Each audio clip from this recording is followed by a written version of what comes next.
ఒకే ఒక నిమిషంలో తినేసేయచ్చు ఫ్రూట్స్. సరేలే అది పుల్లగా ఉన్నాయి లేదంటే పిల్లలు తినలేదంటే ఒక అర్థం ఉంది.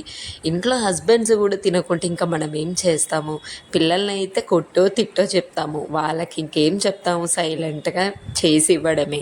మా పిల్లలైనా చక్కగా తినండి బేట, అలా తినకూడదు ఇలా తినాలంటే వింటారు. మా హస్బెండ్ మాత్రం తినడంలో పూర్. మా ఇద్దరికి ఫైటింగ్ అక్కడనే. ఎంత చక్కగా చేసి పెడతానో తెలుసా నేను అన్ని రకాలుగా, అయినా కూడా తినమంటే అమ్మో అనేటట్టు చేస్తాడు.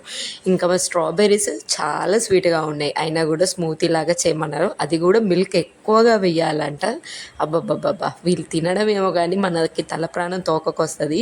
మంచిగా అందులో ఇంకా హెల్దీగా ఉండడానికి నట్స్ పౌడరు, ఫ్రిడ్జ్లో ఏమేమి పౌడర్స్ ఉన్నాయో అవన్నీ వేసి, కొంచెం బ్రౌన్ షుగర్ వేసి, మిల్క్ ఎక్కువగా వేసి, స్ట్రాబెర్రీ ఎప్పుడు కూడా జ్యూసు ఐస్ క్రీమ్ కాంబినేషన్తో తినండి, సూపర్ ఉంటుంది. ఇంకా అక్కడ ఉన్న స్ట్రాబెర్రీ కూడా తీసుకొని మా చిన్నోడు